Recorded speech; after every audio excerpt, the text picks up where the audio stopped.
Hello दोस्तों, मैं Manish sir, doctor Manish sir PCB classes में आपका स्वागत करता हूं। आइए दोस्तों, आज हम लोग पढ़ते हैं यूकैरियोटिक सेल के बारे में। पिछले वीडियो में हमने आपको प्रोकैरियोटिक सेल के बारे में समझाया था। आज हम लोग समझेंगे यूकैरियोटिक सेल के बारे में। तो प्लांट सेल और एनिमल सेल दोनों की चर्चा करेंगे यूकैरियोटिक सेल में। Plant cell and animal cell दोनों के बारे में देखा जाएगा। तो सबसे पहले हम लोग फिगर का डिस्कशन करते हैं, ठीक है, यूकैरियोटिक सेल में। तो देखें ध्यान से, यह आपका एक यूकैरियोटिक सेल है जो कि प्लांट सेल है। देखें ध्यान से, यह आपके प्लांट सेल का एक फिगर है। ध्यान से देखें, इसमें आप देख रहे हैं सबसे पहले जो मेन इसमें ऑर्गेनेल है न्यूक्लियस। न्यूक्लियस के चारों तरफ आप देख रहे हैं एक मेम्ब्रेन है जिसे न्यूक्लियर मेम्ब्रेन कहते हैं। तो यह आपका न्यूक्लियस है। न्यूक्लियस जो है चारों तरफ से मेम्ब्रेन से बाउंड है जिसे न्यूक्लियर मेम्ब्रेन कहा जाता है। इस मेम्ब्रेन में आप देख रहे हैं कि जगह जगह जो है होल बने हुए हैं जिसे न्यूक्लियर पोर कहा जाता है। न्यूक्लियर पोर या इसे न्यूक्लियर, देखें यहाँ पर जो चारों तरफ न्यूक्लियर मेम्ब्रेन है जिसे न्यूक्लियर इन्वेलप भी आप कह सकते हैं, और जिसके अंदर यह आपका होल दिख रहे हैं इसे आप न्यूक्लियर पोर कहते हैं। न्यूक्लियर पोर कहते हैं, ठीक है। इसके अलावा आप देखें सेल ऑर्गेनेल में न्यूक्लियस के अंदर जो है आपका ये न्यूक्लियोलस है जो राइबोसोम को प्रोड्यूस करता है, ठीक है। तो आपने देखा कि एक प्लांट सेल के अंदर या फिर एनिमल सेल के अंदर एक मेल सेल ऑर्गेनेल है जिसे न्यूक्लियस कहते हैं, जो वेल डेवलप मेम्ब्रेन से घिरा होता है, ठीक है, जिसे न्यूक्लियर मेम्ब्रेन कहते हैं। न्यूक्लियर मेम्ब्रेन जो है इसको चारों तरफ से घिरे रहता है। न्यूक्लियर मेम्ब्रेन में जगह जगह छेद पाए जाते हैं जिसे न्यूक्लियर पोर कहते हैं, ठीक है। न्यूक्लियर मेम्ब्रेन को न्यूक्लियर इन्वेलप भी कहा जाता है। देखिए ध्यान से, यह आप छेद जो देख रहे हैं, होल देख रहे हैं, इसे न्यूक्लियर पोर कहते हैं। न्यूक्लियस के अंदर जो है आप यह स्ट्रक्चर देख रहे हैं जिसे न्यूक्लियोलस कहते हैं, ठीक है, जहाँ से राइबोसोम का प्रोडक्शन किया जाता है। न्यूक्लियस के अंदर क्रोमोसोम डीएनए पाए जाते हैं, ठीक है। और सारे स्ट्रक्चर देखें, न्यूक्लियस के चारों तरफ आप देख रहे हैं आपका एंडोप्लाज्मिक रेटिकुलम है। एंडोप्लाज्मिक रेटिकुलम ऑर्गेनेल आप देख रहे हैं दो तरह के होते हैं, यहाँ पे और इस साइड में, ठीक है। तो यह न्यूक्लियो एंडोप्लाज्मिक रेटिकुलम दो तरह के, एक है आपका smooth endoplasmic reticulum. Smooth endoplasmic reticulum, इनके ऊपर इनके सरफेस पे राइबोसोम अटैच नहीं होते हैं, इसलिए इनको कहते हैं स्मूथ एंडोप्लाज्मिक रेटिकुलम, ठीक है। और जिनके सरफेस पे राइबोसोम अटैच होंगे उन्हें कहेंगे रफ एंडोप्लाज्मिक रेटिकुलम। यह रफ एंडोप्लाज्मिक रेटिकुलम है। इसमें आप देख रहे हैं इनके सरफेस पे या आप देख रहे हैं छोटे छोटे दाने की तरह स्ट्रक्चर जो राइबोसोम इनके सरफेस पे अटैच हैं, इसलिए यह रफ एंडोप्लाज्मिक रेटिकुलम हुआ। और स्मूथ एंडोप्लाज्मिक रेटिकुलम के सरफेस पे राइबोसोम नहीं होते हैं, इसलिए इसको स्मूथ एंडोप्लाज्मिक रेटिकुलम कहते हैं, ठीक है। तो न्यूक्लियस के, ठीक है, चारों तरफ आप देख रहे हैं, इधर इस साइड में भी एंडोप्लाज्मिक रेटिकुलम इसको घेरे हुए हैं। अगले सेल ऑर्गेनेल की अगर बात की जाए तो अगला सेल ऑर्गेनेल आप देखें ध्यान से, दो सेल ऑर्गेनेल के बारे में चर्चा हो चुकी है। एक आपने न्यूक्लियस के बारे में चर्चा कर लिया और एक एंडोप्लाज्मिक रेटिकुलम के बारे में। अब हम देखेंगे गाल्जी अपरेटस के बारे में। यह देखें एक स्ट्रक्चर है जिसे गाल्जी अपरेटस कहा जाता है। यह भी एक सेल ऑर्गेनेल है आपका गाल्जी अपरेटस। बहुत सारे इसमें माइटोकॉन्ड्रिया आप देख रहे हैं, सेल ऑर्गेनेल माइटोकॉन्ड्रिया, ठीक है। इसके बारे में डिटेल जो है, प्रत्येक ऑर्गेनेल के बारे में डिटेल हम लोग अलग अलग से पढ़ा जाएगा। ये माइटोकॉन्ड्रिया है। प्लांट सेल है इसलिए इसमें क्लोरोप्लास्ट भी पाया जाएगा। यहाँ आप देखें यह सब क्लोरोप्लास्ट हैं, क्लोरोप्लास्ट, ठीक है। सेल ऑर्गन के अंदर यहाँ देखें लाइसोसोम्स पाए जाते हैं। यह स्ट्रक्चर देखें आप, लाइसोसोम्स, यहाँ पर है लाइसोसोम। यह आप बॉडी देख रहे हैं, सर्कुलर बॉडी जिसे लाइसोसोम्स कहते हैं। इसमें एंजाइम भरे रहते हैं, इसके बारे में भी हम लोग चर्चा करेंगे, ठीक है। तो ये हो गए सेल ऑर्गेनेल। बीच में आप देखें यह एक वैक्यूल है, एक बड़ा सा वैक्यूल है, ठीक है। वैक्यूल कहते हैं जिसमें आपका स्टोर मटेरियल जो है इकट्ठा रहता है, वैक्यूल। ये प्लांट सेल में पाया जाता है एक बड़े शेप में, जबकि एनिमल सेल में यह बहुत छोटा पाया जाता है या नहीं पाया जाता है। ठीक, तो सबसे पहले हम लोग अपनी चर्चा स्टार्ट करेंगे सेल वाल, जो बाउंड्री है उससे हम लोग चर्चा करेंगे। सेल वाल के बारे में हम लोग पढ़ेंगे। तो आइए स्टार्ट करते हैं सेल वाल के बारे में। देखिए ध्यान से,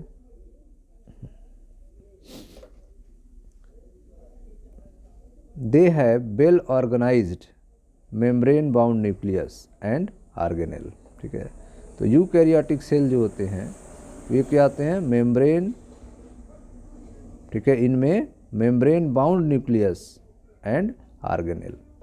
यूकैरियोटिक सेल के अंदर जो भी ऑर्गेनेल पाए जाएंगे या न्यूक्लियस जो होगा वह मेम्ब्रेन बाउंड होगा, मेम्ब्रेन से क्या होगा, बंद होगा। उसके चारों तरफ मेम्ब्रेन पाए जाएंगे, चाहे वो ऑर्गेनेल हो चाहे न्यूक्लियस हो। ठीक है, प्रोकैरियोटिक में आपने देखा था कि न्यूक्लियस के चारों तरफ न्यूक्लियर मेम्ब्रेन नहीं पाए जाते थे, केवल मेम्ब्रेन जो है वह एक सेल ऑर्गेनेल में पाया जाता था, वो भी इसके चारों तरफ, राइबोसोम के चारों तरफ। बाकी कोई भी ऑर्गेनेल अगर है उसमें तो उसके चारों तरफ कोई भी सेल मेम्ब्रेन नहीं पाया जाएगा। लेकिन यूकैरियोटिक में आप देख रहे हैं न्यूक्लियस के चारों तरफ मेम्ब्रेन होगा, इसके अलावा जो भी ऑर्गेनेल्स होंगे उनके चारों तरफ मेम्ब्रेन होंगे। ठीक, नेक्स्ट देखें, presence of membrane gives clear compartmentalisation of cytoplasm. ठीक है, यहाँ पे लिक्विड भरा रहता है जिसे साइटोप्लाज्म कहते हैं। ये सब आप लिक्विड देख रहे हैं, यहाँ पे लिक्विड भरा हुआ है, ये साइटोप्लाज्म कहते हैं लिक्विड को। और इस साइटोप्लाज्म के अंदर जो है न्यूक्लियर मेम्ब्रेन होने की वजह से, प्रेजेंस ऑफ मेम्ब्रेन, ठीक है, presence of membrane gives clear compartmentalisation of cytoplasm. Membrane की वजह से साइटोप्लाज्म के अंदर क्लियर कंपार्टमेंटलाइजेशन पाया जाता है। सबका अपना अपना जगह होता है, सब लोग अपने अपने कंपार्टमेंट में होते हैं। ठीक है, तो जो भी सेल ऑर्गेनेल होंगे मेम्ब्रेन होने की वजह से उनका जगह जो है फिक्स है, अपने अपने कंपार्टमेंट में रहते हैं। ठीक है, their genetic material is organise into chromosome. DNA के अंदर जेनेटिक मटेरियल्स जो होते हैं वे सब कैसे हैं, ऑर्गेनाइज होते हैं क्रोमोसोम के रूप में। ठीक है, तो genetic material is organised into chromosome. Eukaryotic cell में जेनेटिक मटेरियल, जो जेनेटिक मटेरियल्स हैं वे क्रोमोसोम के रूप में ऑर्गेनाइज होते हैं। They have complex locomotory and cytoskeletal structure. ठीक है, तो आप देख रहे हैं इसमें जो कॉम्प्लेक्स लोकोमोटरी साइटोस्केलेटल स्ट्रक्चर पाए जाएंगे। ठीक है, जो भी इनका स्ट्रक्चर है वह कॉम्प्लेक्स लोकोमोटरी होते हैं। ठीक है, कॉम्प्लेक्स स्ट्रक्चर होते हैं, लोकोमोटरी होते हैं, इधर उधर मूव करते रहते हैं। They have complex locomotory cytoskeletal structure. जो स्ट्रक्चर है वो कैसा है, साइटोस्केलेटल होता है, कंपार्टमेंट बने रहते हैं जिनमें वह फिक्स रहता है और लोकोमोशन भी इधर उधर कर सकता है। कॉम्प्लेक्स लोकोमोटरी होते हैं, बहुत नॉर्मली रूप से जो है वह उसका मूवमेंट जो है वह कॉम्प्लेक्स होता है। मूवमेंट कैसा होता है, कॉम्प्लेक्स होता है। ठीक है, साइटोस्केलेटल स्ट्रक्चर में जो भी लोकोमोशन हो रहा है वह कॉम्प्लेक्स होता है, नॉर्मल रूप से जो है मूवमेंट नहीं होता है, कॉम्प्लेक्स लोकोमोटरी मूवमेंट होता है। दे have complex locomotory cytoskeletal structure. ठीक है, तो यह हो गया थोड़े से। अब हम लोग थोड़ी चर्चा करते हैं। यह आपका एक सेल दिया गया है जो कि एनिमल सेल है।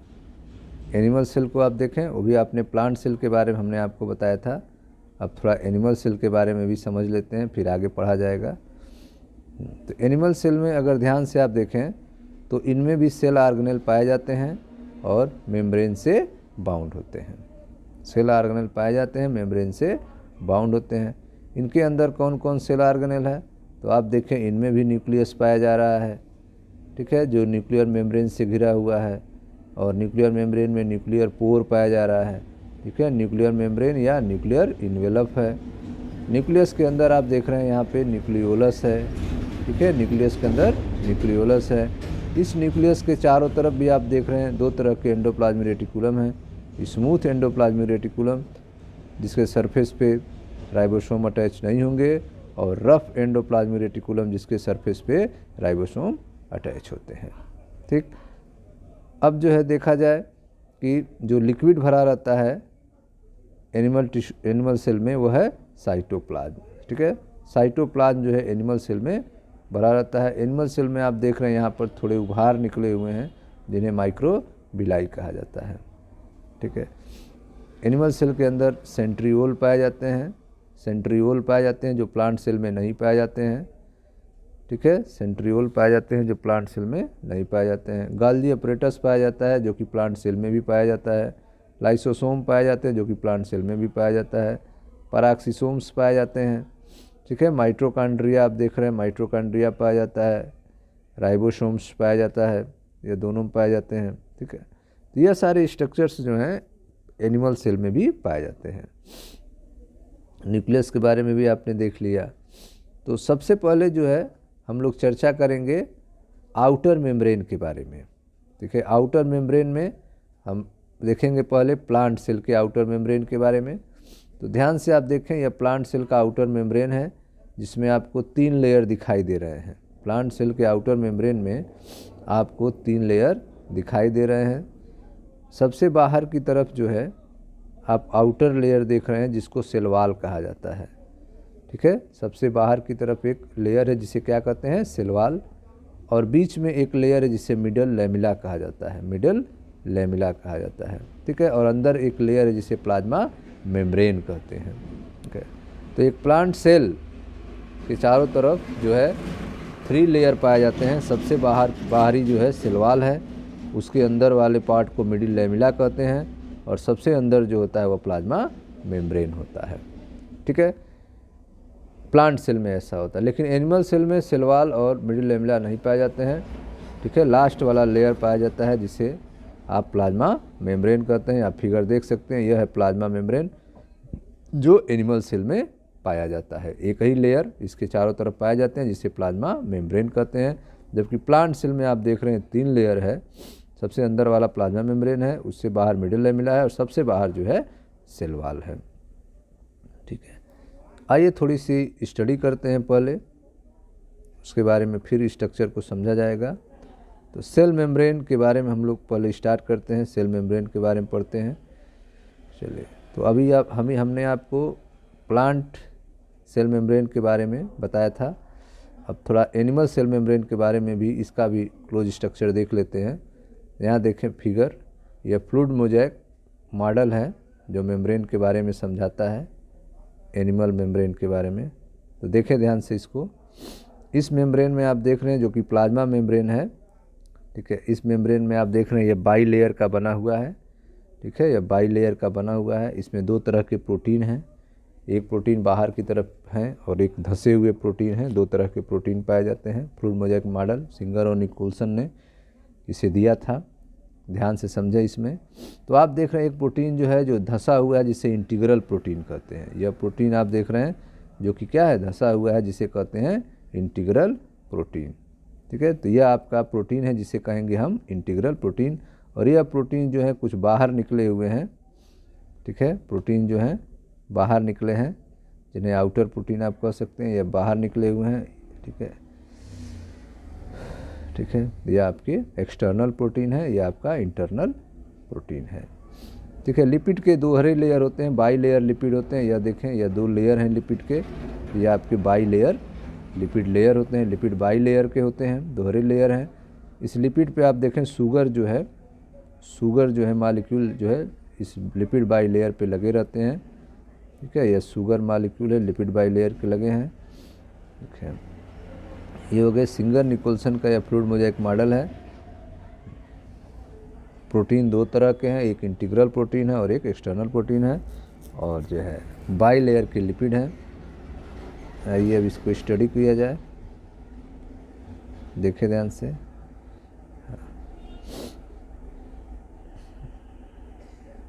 सेल मेम्ब्रेन, तो सबसे पहले हम लोग शुरुआत करेंगे सेल मेम्ब्रेन के बारे में, तो ध्यान से आप समझिएगा। सेल मेम्ब्रेन,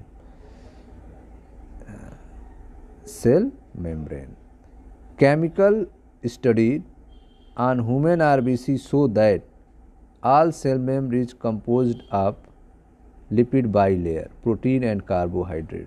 ठीक है, तो अगर केमिकल स्टडी किया जाए तो जो सेल मेम्ब्रेन होंगे, ठीक है, वह बने होते हैं लिपिड बाइलेयर, प्रोटीन और कार्बोहाइड्रेट से।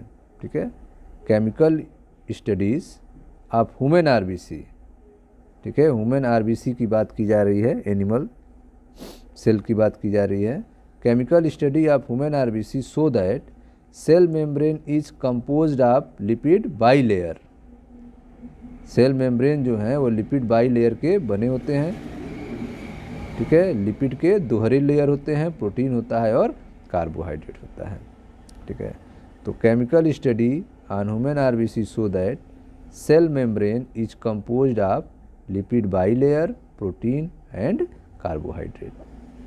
ठीक, लिपिड में कौन होता है?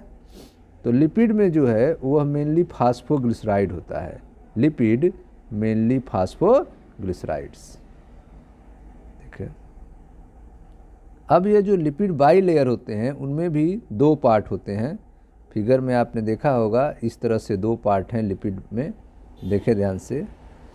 यहाँ पे आप लिपिड देख रहे हैं, लिपिड बाई लेयर है, यह आपका लिपिड एक लेयर है, एक लेयर यह है।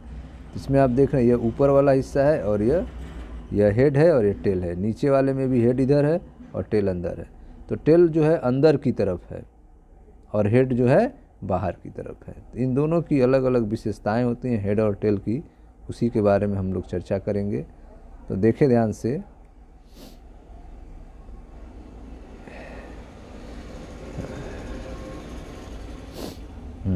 लिपिड जो है मेनली फास्फोग्लिसराइड का बना है, have outer polar head and inner hydrophobic tell. ठीक है, तो आप देख रहे हैं जो लिपिड है उसका जो आउटर है वह कैसा होता है? पोलर हेड होता है। आउटर जो है आपका, यह आउटर जो है वह पोलर हेड है, एंड जो इनर है, यह जो इनर पार्ट आप देख रहे हैं वह है हाइड्रोफोबिक टेल। इनर वाला क्या है? हाइड्रोफोबिक टेल है।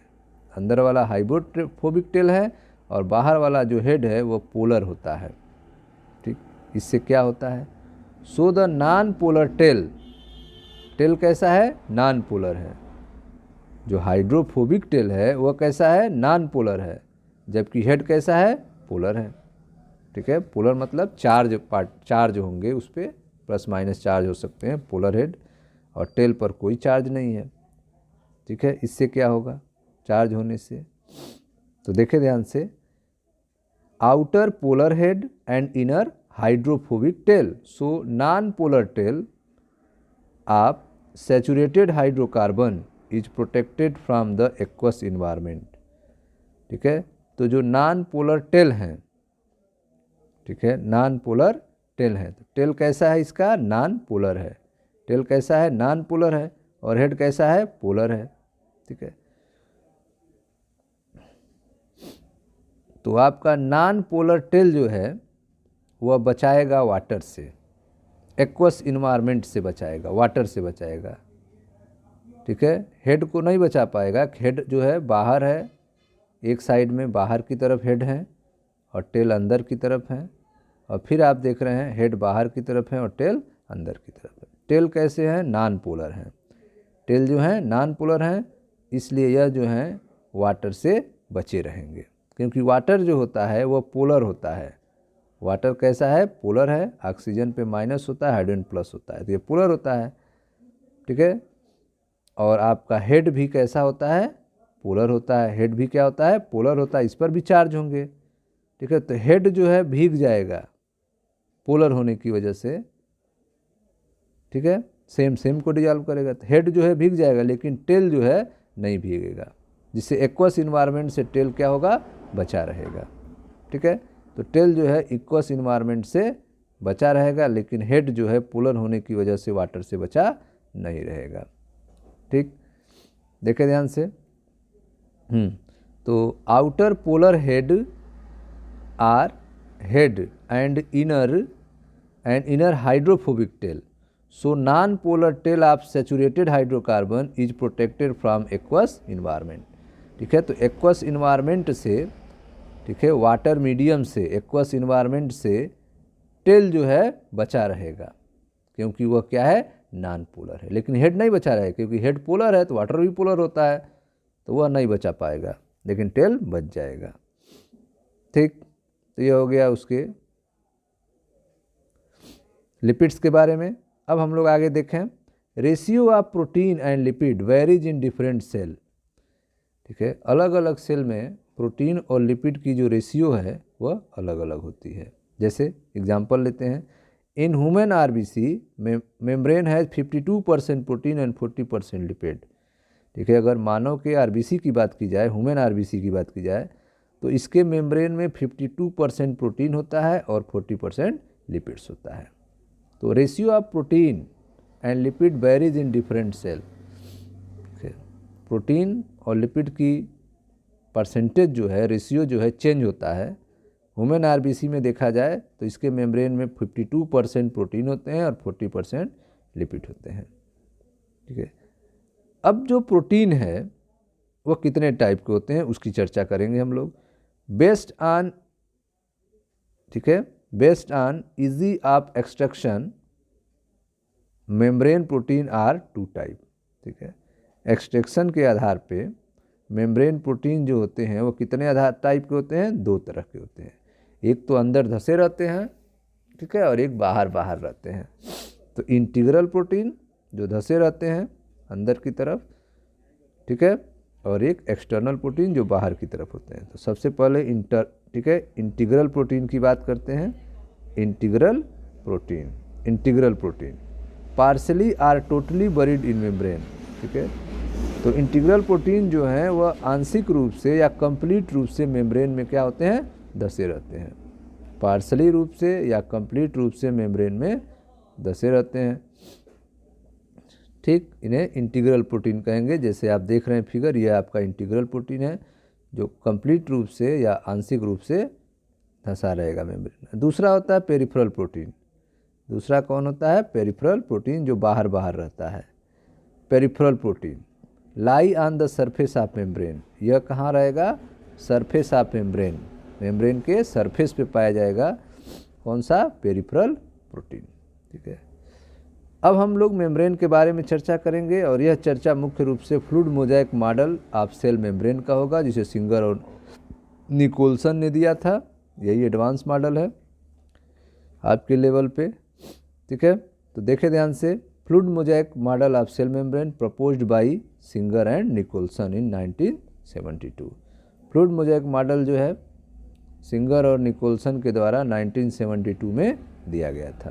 ठीक, इस मॉडल में क्या बातें कही गई हैं, according to this the quasi fluid nature of lipid involves lateral movement of protein within the overall bilayer. ठीक है, तो आप देख रहे हैं कि जो लिपिड्स होते हैं उनका नेचर कैसा है, तो क्वासी फ्लूइड नेचर है। क्वासी फ्लूइड नेचर है। जो आपका हेड है वो वाटर से, वाटर के टच में रहेगा, वाटर उससे चिपक सकते हैं, लेकिन टेल जो है वो नॉन पोलर होने की वजह से वाटर नहीं चिपक सकते हैं, इसलिए इसके नेचर को क्या कहेंगे, क्वासी फ्लूइड नेचर। ठीक है, तो सिंगर निकोलसन ने दिया था, according to this the quasi fluid nature of lipid enable lateral movement of protein within the overall bilayer. ठीक है, तो इसकी वजह से जो प्रोटीन है वह लेटरली रूप से मूवमेंट नहीं कर पाएगा दोनों लिपिड के लेयर में। According to this the quasi fluid nature of lipid enables, quasi fluid nature जो है लिपिड का, इसकी वजह से प्रोटीन जो है वो ओवरऑल बाई लेयर में मूव नहीं कर पाएगा। The quasi fluid nature of lipid enables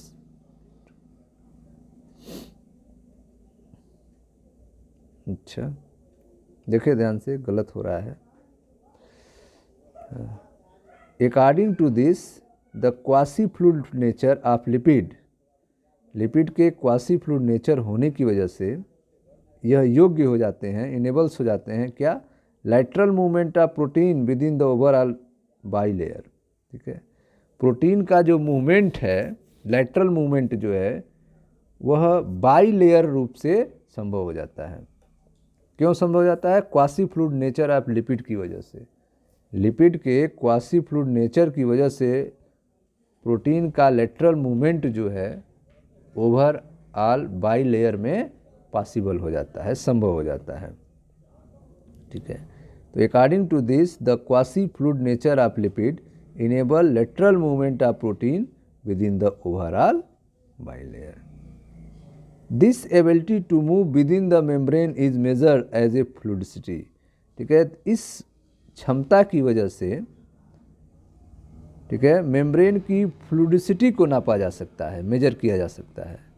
this ability to move within the membrane is measure as its fluidicity. ठीक है, फ्लूइडिटी। तो इस क्षमता की वजह से हम मेम्ब्रेन के फ्लूइडिटी को नाप सकते हैं। किस क्षमता की वजह से? प्रोटीन के लेटरल मूवमेंट की वजह से हम जान सकते हैं कि मेम्ब्रेन की फ्लूइडिटी कितनी है। अब फंक्शन क्या है मेम्ब्रेन का, देखें ध्यान से। Function of membrane, transport of the molecule, the membrane is selectively permeable, some molecule present in, ठीक है, present on either side on it. ठीक है, तो देखें ध्यान से, transport of the molecule function है इसका, यह मॉलिक्यूल के ट्रांसपोर्ट का काम करेगा। The membrane is selectively permeable, membrane कैसा होता है? सेलेक्टिवली परमिएबल होता है, यह सबको अंदर बाहर आने नहीं देता है। Some molecule present on either side of it, कुछ मॉलिक्यूल जो होते हैं इसके साइड पर उपस्थित रहते हैं, जो अलाउ करते हैं कि क्या जाएगा क्या नहीं जाएगा। ठीक है, तो आप देख रहे हैं कि जो मेम्ब्रेन है वो कैसा होता है? सेमी परमिएबल मेम्ब्रेन है, SMP, सेमी परमिएबल मेम्ब्रेन है आपका, सेमी परमिएबल मेम्ब्रेन SPM।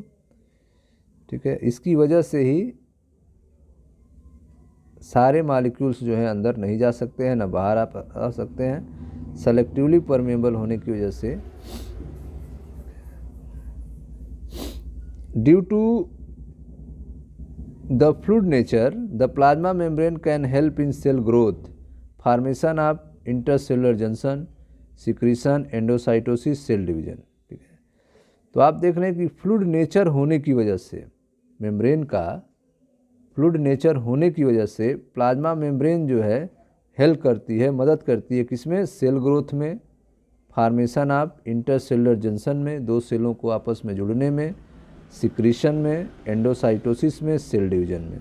ठीक है, तो फ्लूइडिसिटी, फ्लूइड नेचर की होने की वजह से प्लाज्मा मेम्ब्रेन मदद कर रहा है सेल ग्रोथ में, फॉर्मेशन ऑफ इंटरसेलुलर जंक्शन में, सिक्रीशन में, एंडोसाइटोसिस एंड सेल डिवीजन में। ठीक है, तो ये हो गए आपके सेल मेम्ब्रेन के फंक्शन। अब है आपका type of transport, cell membrane से ट्रांसपोर्ट जो है कैसे होता है। ठीक है, पदार्थ जो है आदान प्रदान कैसे होता है, नॉर्मली आ जा सकते हैं कि नहीं आ जा सकते हैं, इसके बारे में हम लोग चर्चा करेंगे। तो देखिए ध्यान से, टाइप्स ऑफ ट्रांसपोर्ट के बारे में। तो ट्रांसपोर्ट जो होते हैं वो दो तरह के होते हैं, एक होता है पैसिव ट्रांसपोर्ट और एक होता है एक्टिव ट्रांसपोर्ट। ठीक है, एक्टिव ट्रांसपोर्ट में एनर्जी खर्च होता है लेकिन पैसिव में नहीं होता है। तो सबसे पहले हम लोग पैसिव ट्रांसपोर्ट देखेंगे। It is movement of molecule across the membrane along the concentration gradient. ठीक है, तो पैसिव ट्रांसपोर्ट जो होता है वो कंसंट्रेशन ग्रेडियंट की वजह से होता है। ठीक है, it is the movement of molecule across the membrane along the concentration gradient. Passive transport में मॉलिक्यूल का मूवमेंट जो होता है मेम्ब्रेन के थ्रू वो कंसंट्रेशन ग्रेडियंट की वजह से होता है। इसका मतलब क्या हुआ? That is from higher concentration to the lower, higher concentration से लोअर कंसंट्रेशन की तरफ मूवमेंट होगा।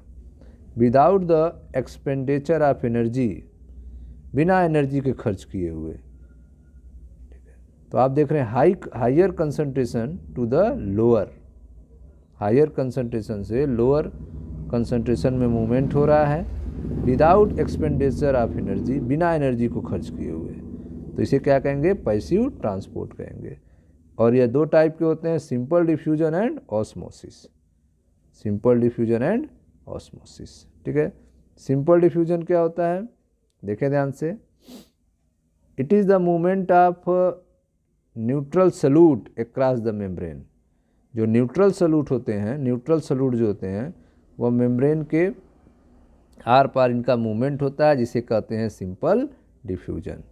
ठीक है, तो न्यूट्रल सॉल्यूट के मेम्ब्रेन के थ्रू आर पार मूवमेंट को हम सिंपल डिफ्यूजन कहा जाता है। Next osmosis, it is the movement of water by diffusion across the membrane. ठीक है, तो वाटर का जो मूवमेंट है वो डिफ्यूजन की वजह से मेम्ब्रेन के चारों तरफ होता है, जिसे ऑस्मोसिस कहते हैं। It is the movement of water by diffusion across the membrane. ठीक है, polar molecule can not pass through the non polar lipid bilayer.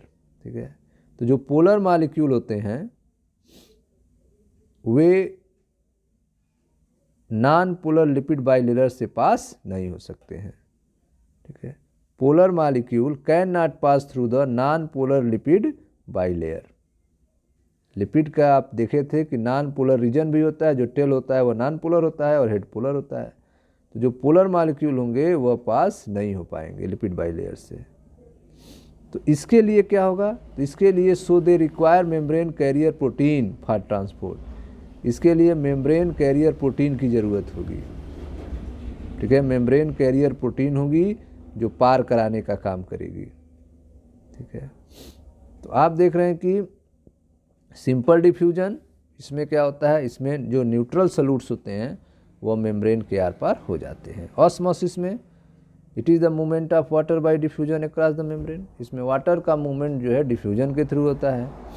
ठीक, अब पोलर जो मॉलिक्यूल होते हैं वे उनका मूवमेंट नहीं हो पाता है non polar lipid bilayer से। इसके लिए कैरियर प्रोटीन की ज़रूरत पड़ती है। ठीक है, तो आपने देखा polar molecule can not pass through the non polar lipid by layer, so they require membrane carrier protein for transport. Next आता है आपका active transport. Active transport, it is a movement of molecule across the membrane against the concentration gradient.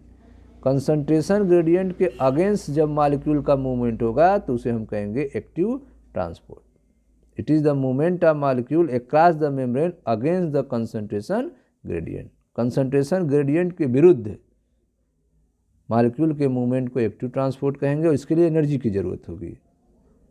ठीक है, that is from lower to higher concentration. इसमें क्या होगा? Lower concentration से higher concentration की तरफ मूवमेंट होगा, from lower to the higher concentration with the expenditure of energy. इसमें एनर्जी खर्च करना पड़ेगा, एटीपी यूटिलाइज। इसका एग्जाम्पल है सोडियम पोटेशियम पंप। तो सोडियम पोटेशियम पंप जो है वो एक्टिव ट्रांसपोर्ट है जिसमें एनर्जी खर्च होती है। तो कंसंट्रेशन के अगेंस्ट, कंसंट्रेशन ग्रेडियंट के अगेंस्ट अगर मॉलिक्यूल का मूवमेंट होगा तो उसे एक्टिव ट्रांसपोर्ट कहेंगे। ठीक है, तो आपने देखा it is the movement of molecule across the membrane against the concentration gradient from lower to the higher concentration with the expenditure of energy ATP utilised. Example है सोडियम पोटेशियम। ठीक है, तो इस तरह से हमने सेल मेम्ब्रेन के बारे में कुछ चर्चा की। अब हम लोग नेक्स्ट टॉपिक में सेल वॉल के बारे में चर्चा करेंगे। मिलते हैं नेक्स्ट वीडियो में जहाँ पर अगली टॉपिक की चर्चा की जाएगी। Thank you.